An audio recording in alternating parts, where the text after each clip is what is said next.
So hello guys, welcome back to my channel. Polytechnic सफ़र में आप लोगों का स्वागत है। तो आज मैं लेकर आया हूं पॉलिटेक्निक एंट्रेंस एग्जाम 2025 के लिए फिजिक्स का मोस्ट इंपॉर्टेंट क्वेश्चंस। और ये मोस्ट इंपॉर्टेंट क्वेश्चंस क्यों है? क्योंकि मैंने भी 2023 में पॉलिटेक्निक का एग्ज़ाम दिया था, जिसमें मेरा रैंक 18 आया था।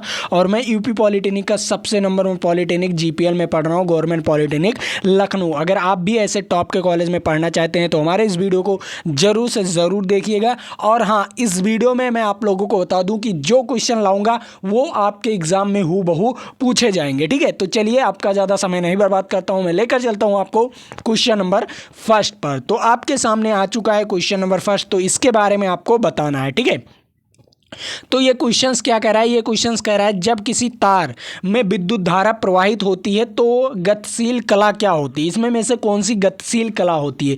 किस चीज़ की गति होती है तब विद्युत धारा प्रवाहित होती है? इसके बारे में आपको बताना है। तो पहला वाला ऑप्शन दिया गया है परमाणु, दूसरा वाला ऑप्शन दिया गया आयन, और तीसरा वाला ऑप्शन दिया गया प्रोटॉन, और चौथा वाला ऑप्शन दिया गया है इलेक्ट्रॉन। तो इसमें में से धारा किस में प्रवाहित होगा, किस चीज़ की गतिशील होगा तो धारा प्रवाहित होगा, उसके बारे में हमें बताना है। ठीक, तो आपको इसमें बताना है कि जब अगर किसी तार में, कोई तार है, मान लीजिए कोई तार है ये, ठीक है, इसमें अगर विद्युत धारा प्रवाहित होती है, ठीक है, अगर इसमें धारा प्रवाहित हो रही है तो इसमें क्या चीज़ गतिशील करेगा? तो पहला नंबर देखो, आप समझते हो अगर विद्युत धारा प्रवाहित होगी तो उसमें इलेक्ट्रॉन गति करेगा। क्या करेगा?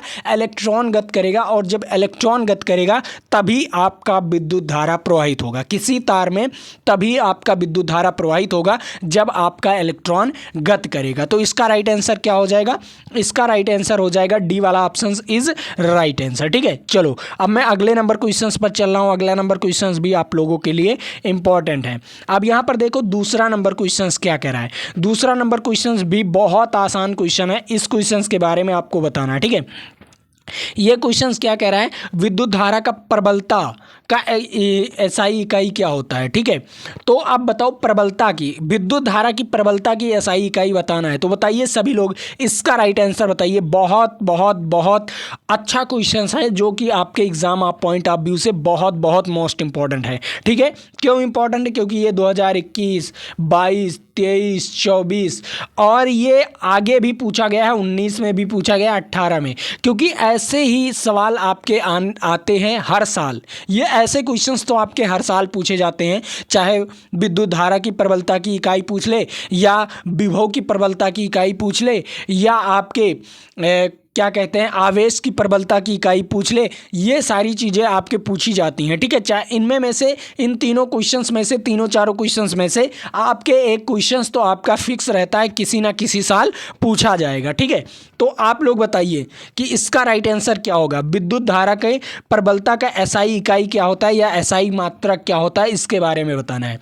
तो देख लो, पहला चीज़, चाहे विद्युत धारा की प्रबलता हो या विद्युत धारा की दुर्बलता हो, ठीक है, या दुर्बलता हो, ठीक, दुर्बलता हो, ठीक है, दोनों चीज में से आपको चाहे जो पूछे, चाहे विद्युत धारा की प्रबलता हो या विद्युत धारा अकेले हो या विद्युत धारा की दुर्बलता हो, आपको एक ही चीज ध्यान में रखना है कि जो विद्युत धारा का मात्रक होता है वही विद्युत धारा के प्रबलता का भी मात्रक होगा, वही विद्युत धारा के दुर्बलता का भी मात्रक होगा, और वही विद्युत धारा का भी मात्रक होगा। तो इसका राइट आंसर क्या हो जाएगा? इसका राइट आंसर ए वाला ऑप्शन हो जाएगा। समझ में आया ये क्वेश्चंस? बेहतरीन ढंग से ये क्वेश्चन समझ में आया होगा। चलिए अब मैं अगले नंबर क्वेश्चंस पर चल रहा हूं। अगला नंबर क्वेश्चंस क्या कह रहा है उसके बारे में बात करते हैं। ठीक है, अब यहां पर आ गया है आपके सामने प्रतिरोध का एसआई मात्रक क्या होता है। प्रतिरोध का एसआई मात्रक क्या होता है? और पहला चीज आपको मैं दो चीज बताने वाला हूं। पहला नंबर प्रतिरोध का सूत्र बताने वाला हूं। ठीक है, अगर प्रतिरोध का सूत्र आर बराबर क्या होता है? रो एल अपान ए। क्या होता है? Rho L upon A. Are बराबर क्या होता है? रो एल अपान ए। ठीक है, तो ये प्रतिरोध का सूत्र होता है। और एक सूत्र आपका और होता है V अपान आई। क्या होता है? V अपान आई जो होता है आपका R बराबर B अपान आई होता है। ठीक है, ये भी सूत्र होता है आपका। ये दो सूत्र आपका मियन है। ठीक है, ये दो सूत्र आपके एग्जाम आप पॉइंट ऑफ व्यू से बहुत बहुत बहुत मियन है। ठीक है, तो इन सवाल को और इन सूत्र को आप अपने कॉपी में नोट कर लीजिए। तो बताओ क्या कह रहा है? प्रतिरोध का एसआई मात्रक क्या होता है? प्रतिरोध का एसआई मात्रक ओम होता है। क्या क्या होता है, प्रतिरोध का एसआई मात्रक ओम होता है। और वाट किसका मात्रक होता है, आप लोग बताइए। वाट शक्ति का मात्रक होता है। किसका मात्रक होता है, वाट शक्ति का मात्रक होता है, एम्पियर धारा का मात्रक होता है, ठीक है। और ओम किसका होता है, प्रतिरोध का मात्रक, ठीक है। ओम किसका होता है, प्रतिरोध का मात्रक। और अर्घ बताइए किसका मात्रक होता है, ठीक है। अर्घ आप लोगों को बताना है कि किसका मात्रक होता है, ठीक है। ये लोग कमेंट करके बताइएंगे कि अर्घ किसका मात्रक होता है, ये चीज़ आपको बताना है, ठीक है। चलो अब मैं अगले नंबर क्वेश्चंस पर चल रहा हूँ। अगला नंबर क्वेश्चंस भी आप लोगों के लिए इंपॉर्टेंट है, ठीक है। अब यहाँ पर देखो ये चौथा वाला ऑप्शन क्या कह रहा है। चौथा वाला ऑप्शन कह रहा है विभवांतर मापने के लिए निम्नलिखित में से किस युक्ति का उपयोग किया जाता है। अब बताओ आप लोग, विभवांतर मापने के लिए निम्नलिखित में से किस युक्ति का प्रयोग किया जाता है। तो पहला नंबर देखो, जो एमीटर है, क्या है, जो एमीटर है ये किसको मापता है, धारा को मापता है। किसको मापता है, धारा को मापता है, ठीक है। उसके बाद जो आपका ओम मीटर है ये किसको मापता है, ये प्रतिरोध को मापता है। किसको मापता है, ये प्रतिरोध को मापता है, ठीक है। ओम मीटर किसको मापता है, प्रतिरोध को मापता है। जो आपका वोल्ट मीटर है, जो आपका वोल्ट मीटर है ये विभव और विभवांतर दोनों को मापता है, ठीक है। किसको, विभव और विभवांतर दोनों को मापता है। ये चीज आप लोग ध्यान में रखिएगा, ठीक है। विभव और विभवांतर दोनों को मापता है, ठीक। अब बैरोमीटर क्या होता है, बैरोमीटर क्या करता है, दाब को मापता है, ठीक है। क्या करता है, बैरोमीटर क्या करता है, दाब को मापता है, ठीक है। बैरोमीटर हो गया और मोनोमीटर हो गया, ठीक है। मोनोमीटर हो गया, बैरोमीटर हो गया, ये सारी चीजें आपके दाब मापनी है, ठीक है। सभी को समझ में आए क्वेश्चंस, सभी को समझ में आना चाहिए क्योंकि ये सारे क्वेश्चंस आपके बहुत बहुत बहुत मोस्ट इंपॉर्टेंट है, ठीक। चलो अब मैं अगले नंबर क्वेश्चंस पर चल रहा हूँ। अगला नंबर क्वेश्चंस भी आप लोगों के लिए इंपॉर्टेंट है। अब यहाँ पर बताओ पांचवा नंबर क्वेश्चन।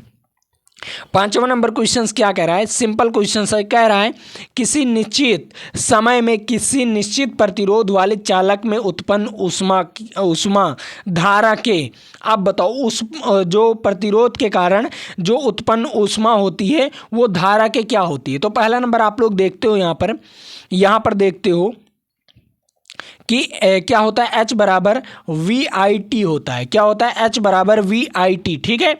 क्या होता है, H बराबर VIT। तो यहाँ पर देखो प्रतिरोध के कारण, तो आपको B को हटाना पड़ेगा क्योंकि प्रतिरोध के कारण, ठीक है। तो B को कैसे हटाओगे, B बराबर क्या होता है, IR होता है। तो B बराबर IR यहाँ पर रख देंगे, उसके बाद इंटू T, ठीक है। तो यहाँ पर क्या हो जाएगा, I स्क्वायर R और T हो जाएगा, ठीक है। तो यहाँ पर I स्क्वायर RT।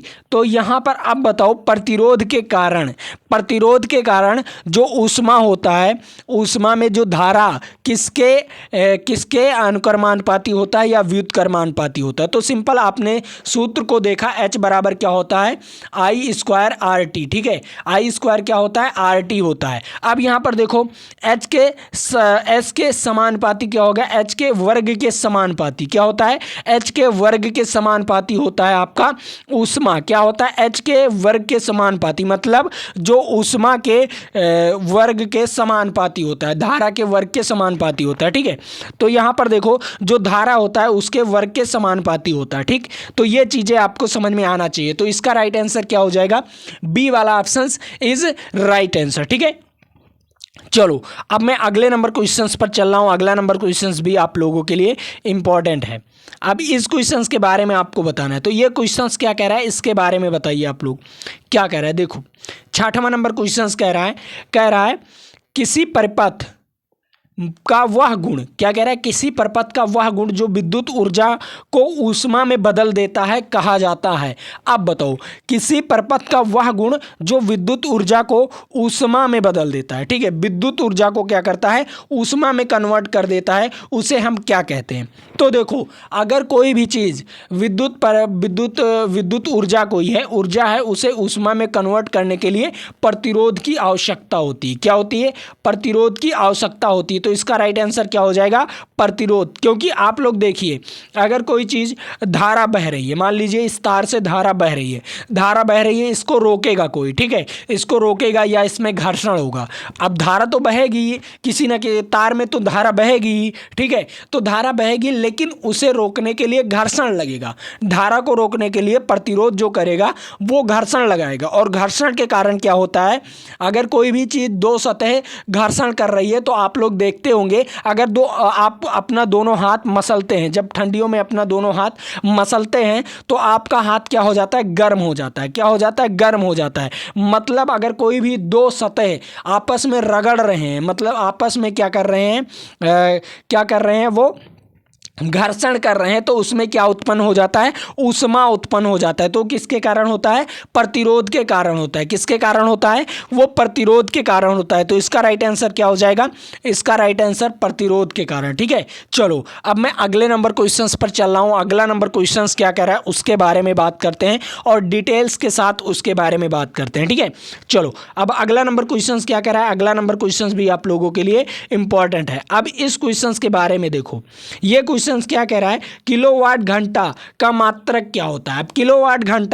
किलोवाट घंटा, पहला नंबर मुझे कुछ नहीं मालूम है, किलोवाट घंटा। अब इसके बारे में मुझे कुछ नहीं मालूम है, तो देखो सिंपल है, कुछ नहीं करना है। क्या करना है, आप लोग जानते हो कि W बराबर क्या होता है, W बराबर होता है PT। क्या होता है, W बराबर होता है PT। ठीक है, अब P क्या है, शक्ति। शक्ति को हम किस में लिखते हैं, वाट में लिखते हैं। ठीक है, किस में, वाट में लिख लिए, किलोवाट में लिख लिए। ठीक है, किस में लिख लिए, किलोवाट में लिख लिए, और कई चीज़ों में लिखते हैं। ठीक है, तो अधिकतर किस में लिखा जाता है, वाट और किलोवाट में। ठीक है, तो यहाँ पर क्या दिया गया है, किलोवाट दिया गया है, तो किलोवाट हो गया। और समय को हम किस में लिखते हैं, सेकंड में भी लिख सकते हैं, और क्या हो सकता है, मिनट में भी लिख सकते हैं।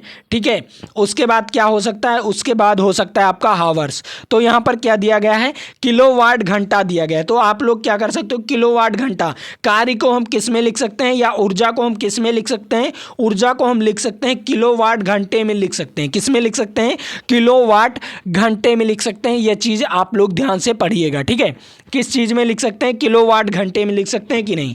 अब इसमें बताओ, जो धारा होगा इसको हम एम्पियर में लिखते हैं। ठीक है, जो समय होता है इसको हम सेकंड में लिखते हैं। ठीक है, जो ऊर्जा होता है इसे हम जूल में भी लिखते हैं। ठीक है, किस में लिखते हैं, जूल में भी लिखते हैं, या किलोवाट घंटा में भी लिख सकते हैं। ठीक है, क्या लिख सकते हैं, किलोवाट घंटा में भी लिख सकते हैं। ठीक, तो ये चीज़ आप लोग ध्यान में रखिएगा। चलो अब यहाँ पर विद्युत शक्ति को हम किस में नापते हैं, वाट में नापते हैं। किस में मापते हैं, वाट में मापते हैं। ये चीज़ आपको ध्यान में रखना पड़ेगा, तभी आप लोग इन सारे सवाल के बारे में अच्छी तरीके से पढ़ सकते हो और अच्छी तरीके से अपना ज्ञान लगा सकते हो। ठीक है,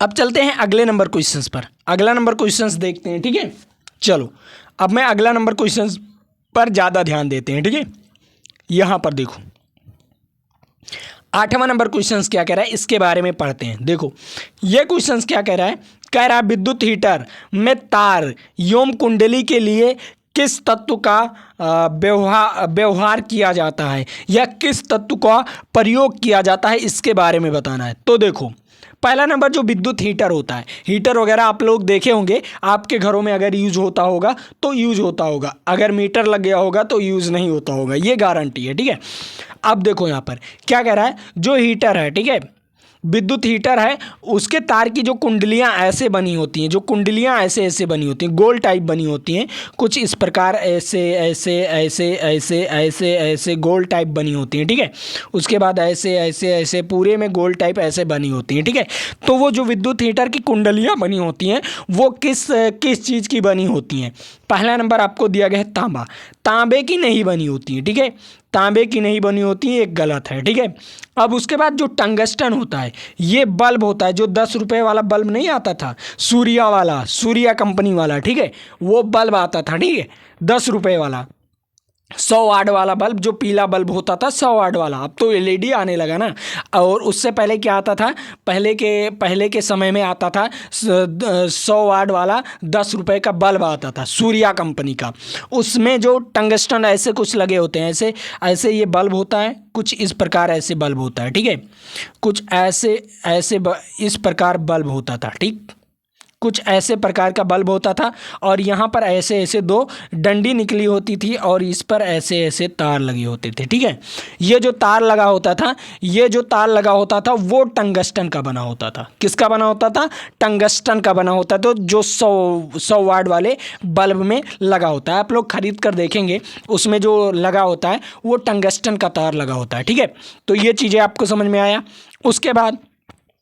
उसके बाद आप लोग देखिए जस्ता, क्या है जस्ता, जो जिंक है, ठीक है। जिंक की तो कोई तार नहीं बनती, पहला काम, जिंक का तो कोई तार नहीं बनता, ठीक है।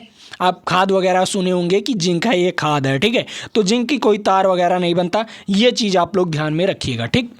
अब देखो यहाँ पर, अब देखो यहाँ पर जो नाइक्रोम होता है, नाइक्रोम का कितना हीट ये सह सकता है। नाइक्रोम कितना हीट ये सह सकता है, ये 6000 सेल्सियस डिग्री, ठीक है। कितने डिग्री, 6000 सेल्सियस डिग्री तक नाइक्रोम का जो तार होता है वो सह सकता है, ठीक है। 6000 से ज़्यादा, 6000 से 10000 के बीच में, ठीक है।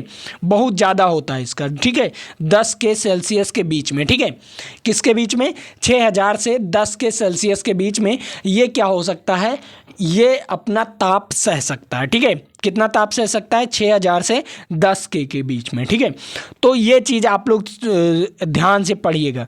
जो नाइक्रोम का तार होता है वो विद्युत हीटर में प्रयोग किया जाता है। किस में किया जाता है, विद्युत हीटर में प्रयोग किया जाता है। और टंगस्टन कितना सह सकता है, कितना हीट सह सकता है, ये 3200 डिग्री सेल्सियस तक सह सकता है, ठीक है। कितने डिग्री सेल्सियस तक, 3200 डिग्री सेल्सियस तक ये सह सकता है, ठीक है। चलो अब मैं अगले नंबर सवाल पर चलता हूं।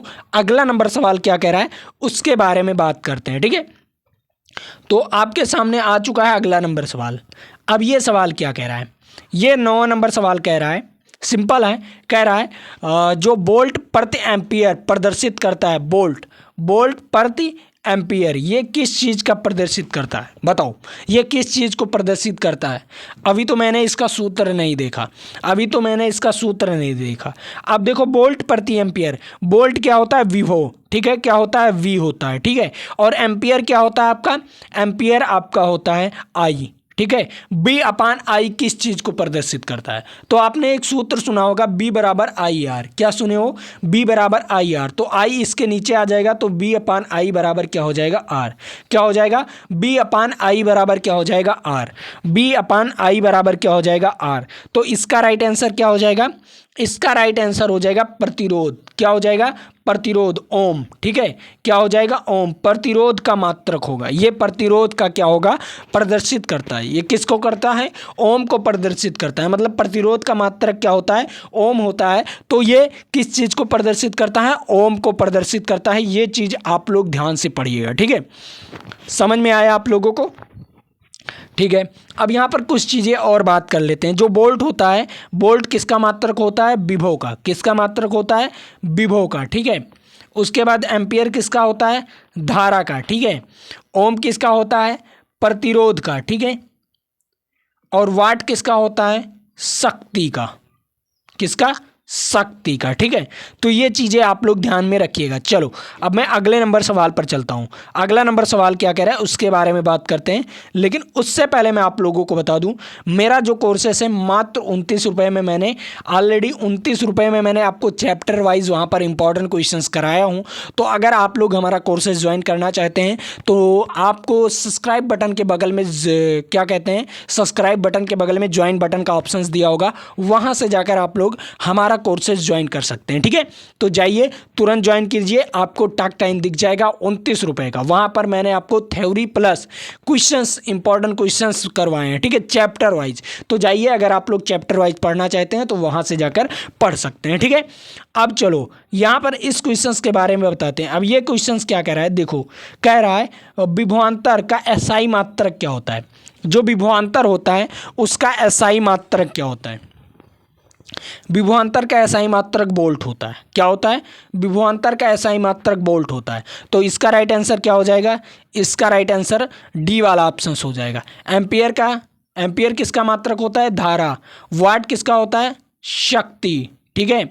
जूल किसका होता है, जूल किसका होता है, कार्य का। क्या होता है, कार्य का या ऊर्जा का, ठीक है। तो ये चीज़ आप लोग ध्यान में रखिएगा, ठीक। चलो अब मैं अगले नंबर सवाल पर चलता हूँ। अगला नंबर सवाल भी देख लेते हैं, उसके बारे में भी अच्छी तरीके से पढ़ लेते हैं, ठीक है। चलो अगला नंबर सवाल आपके सामने आ चुका है। अब यहाँ पर बताओ मैंने आपको वहाँ पर क्या बताया था। देखो क्या कह रहा है, जो टंगस्टन धातु का गलनांक कितना होता है, टंगस्टन धातु का गलनांक कितना होता है। मैंने आपको बताया था कि अधिकतम जो सह सकता है वो 3200 डिग्री सेल्सियस तक, आपका जो टंगस्टन होता है वो 3200 डिग्री सेल्सियस तक सह सकता है। लेकिन मैं आपको बता दूं वो 3200 से, इसका रेंज होता है, धातु किसी भी धातु का रेंज होता है, ठीक है, गलने का रेंज होता है। तो 3200 निम्न होता है और अधिकतम कितना होता है, अधिकतम 3500 डिग्री सेल्सियस तक पहुंचते पहुंचते टंगस्टन गलने लगता है, ठीक है। क्या होने लगता है, टंगस्टन गलने लगता है, ठीक है। तो ये चीज़ें होती हैं। तो इसका राइट आंसर क्या हो जाएगा, इसका राइट आंसर 3500, इसमें 3500 दिया गया है तो 3500, वरना अगर आपको 3200 दिया रहेगा तो आप लोग 3200 जरूर लगाइएगा, ठीक है। क्या लगाइएगा, 3200 जरूर लगाइएगा, ये आपके लिए बहुत बहुत अच्छा है, ठीक है। क्योंकि अगर आपको 3200 ऑप्शंस दिया होता है तो 3200 मार्कर लगाइएगा, ठीक है। चलो अब मैं अगले नंबर क्वेश्चंस पर चल रहा हूँ। अगला नंबर क्वेश्चंस क्या कह रहा है, इसके बारे में बात करते हैं। देखो, विद्युत शक्ति का एसआई मात्रक क्या होता है, विद्युत शक्ति का एसआई मात्रक वाट होता है। क्या होता है, विद्युत शक्ति का एसआई मात्रक क्या होता है, वाट होता है, ठीक है। और जूल किसका मात्रक होता है, जूल कार्य का मात्रक होता है, ठीक है। किसका, कार्य का मात्रक, ठीक। वाट किसका होता है, शक्ति का मात्रक, ठीक। और एम्पियर किसका होता है, धारा का मात्रक, ठीक। वोल्ट किसका होता है, विभव का मात्रक। समझ में आया, किसका, विभव का मात्रक, ठीक। चलो अब मैं अगले नंबर सवाल पर चलता हूं। अगला नंबर सवाल क्या कह रहा है उसके बारे में बात कर लेते हैं। यहां पर आ चुका है, अब इसको लगाना है, ये सवाल है, इसको लगाना है, न्यूमेरिकल है, अच्छी तरीके से लगाएंगे तभी आपको समझ में आएगा, ठीक। तो देखो यहां पर क्या कह रहा है, 12 वोल्ट विभवांतर के दो बिंदुओं के बीच 2 कूलाम आवेश ले जाने में किया गया कार्य। तो कार्य बताना है, तो क्या हो जाएगा, आप लोग जानते हो कि W बराबर BQ होता है। क्या होता है, W बराबर BQ होता है। और B का मान आपको कितना दिया गया है, 12 दिया गया है। क्या दिया गया है, 12 दिया गया है। Q का मान कितना दिया गया है, 2 दिया गया है, ठीक है। दोनों का गुना कर देंगे तो 24 जूल आ जाएगा। क्या आ जाएगा, 24 जूल इज राइट आंसर। क्या हो जाएगा, 24 जूल इज राइट आंसर। समझ में आया सभी बच्चों को। चलिए अब मैं अगले नंबर सवाल पर चलता हूं। अगला नंबर यहां पर क्या कह रहा है, आवेश का एसआई मात्रक क्या होता है, आवेश का एसआई मात्रक या एसआई मात्रक किसका होता है, आवेश किसका एसआई मात्रक होता है, ठीक है। आवेश किसका एसआई मात्रक होता है, तो जो कूलाम है, कूलाम का आवेश होता है। क्या होता है, आवेश जो होता है वो कूलाम होता है। क्या होता है, आवेश का मात्रक क्या होता है, कूलाम होता है, ठीक है। आवेश का मात्रक क्या होता है, कूलाम होता है। तो इसका राइट आंसर क्या हो जाएगा, इसका राइट आंसर हो जाएगा कूलाम, ठीक है। सभी को समझ में आया। चलिए अगला नंबर क्वेश्चन, यहां पर क्या कह रहा है, निम्नलिखित में से कौन सा विद्युत का सुचालक है। क्या कह रहा है, विद्युत का सुचालक। तो पहला नंबर देखो, सल्फर दिया गया है, दूसरा प्लास्टिक दिया गया है, तीसरा आयोडीन दिया गया है और चौथा क्या दिया गया है, ग्रेफाइट। तो देखो जो सल्फर होता है इसमें भी विद्युत का सुचालक नहीं होता, ठीक है, गलत हो गया। प्लास्टिक में तो होता ही नहीं, ठीक है। आयोडीन, नमक में तो होता ही नहीं, ठीक है। अगर नमक में पानी मिला देंगे तब होगा, लेकिन अगर नमक स्वच्छ रहेगा तब नहीं होगा, ठीक है। अब यहाँ पर देखो जो ग्रेफाइट होता है, ग्रेफाइट जो होता है विद्युत का सुचालक होता है, ठीक है। तो यहाँ पर इसका राइट आंसर हो जाएगा डी वाला ऑप्शन, ठीक। चलो यहाँ पर देख लो, विद्युत बल्ब के तनु में कौन सी धातु लगी होती है, टंगस्टन। कौन सी धातु, टंगस्टन, टंगस्टन की धातु लगी होती है। इसका राइट आंसर बी वाला ऑप्शन, ठीक। अब यहाँ पर देखो क्या कह रहा है, बैटरी से किस प्रकार की धारा प्रवाहित होती है। जो बैटरी होती है वो किस प्रकार की धारा प्रवाहित होती है, डीसी। किस प्रकार की धारा प्रवाहित होती है, डीसी, ठीक है। सबसे खतरनाक धारा यही होती है, ठीक है। सबसे खतरनाक धारा यही होती है डीसी, डायरेक्ट करंट, ठीक है।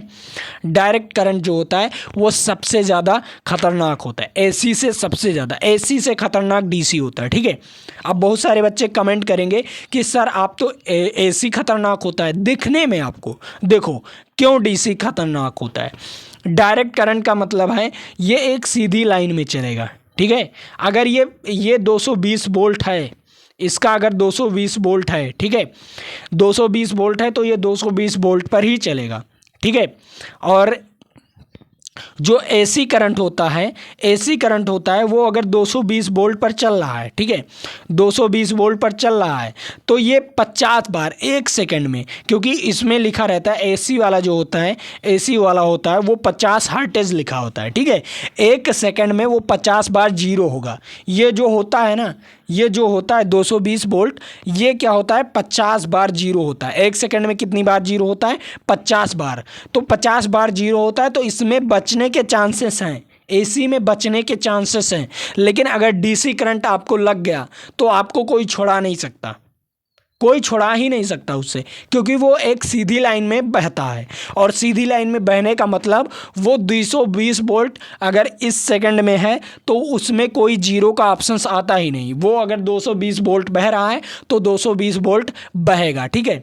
तो आप लोग जानो कि सबसे खतरनाक आपका डीसी वोल्ट होता है। क्या होता है? डीसी करंट होता है, ठीक है। तो ये चीज़ आपको ध्यान में रखना पड़ेगा, ठीक। अब चलते हैं अगले नंबर क्वेश्चंस पर। तो उस क्वेश्चंस को मैं आप लोगों को होमवर्क दे रहा हूँ, इसको आप लोग बताइएगा। और मैं आपको बता दूं, अगर आप लोग चैनल को सब्सक्राइब नहीं की हो तो चैनल को सब्सक्राइब कर लो, वीडियो को लाइक नहीं की हो तो वीडियो को लाइक कर लो, और अपने दोस्तों तक इस वीडियो को शेयर नहीं की हो तो शेयर भी कर दो। और हाँ, अगर आप लोगों को इसका पीडीएफ डाउनलोड करना है, पीडीएफ डाउनलोड करना है तो आपको सिंपल हमारे टेलीग्राम चैनल को ज्वाइन कर लीजिए। नीचे डिस्क्रिप्शन बॉक्स में लिंक दिया हुआ है, वहाँ से जाकर आप लोग टेलीग्राम चैनल को ज्वाइन कर सकते हो। और हाँ, मैं आपको बता दूँ, आपको वहाँ पर टेस्ट भी होता रहता है डेली, तो जाइए वहाँ पर टेस्ट भी देते रहिए। तो आज के लिए इतना ही। जय हिंद, जय भारत। फिर मिलेंगे आपके साथ अगले वीडियो में।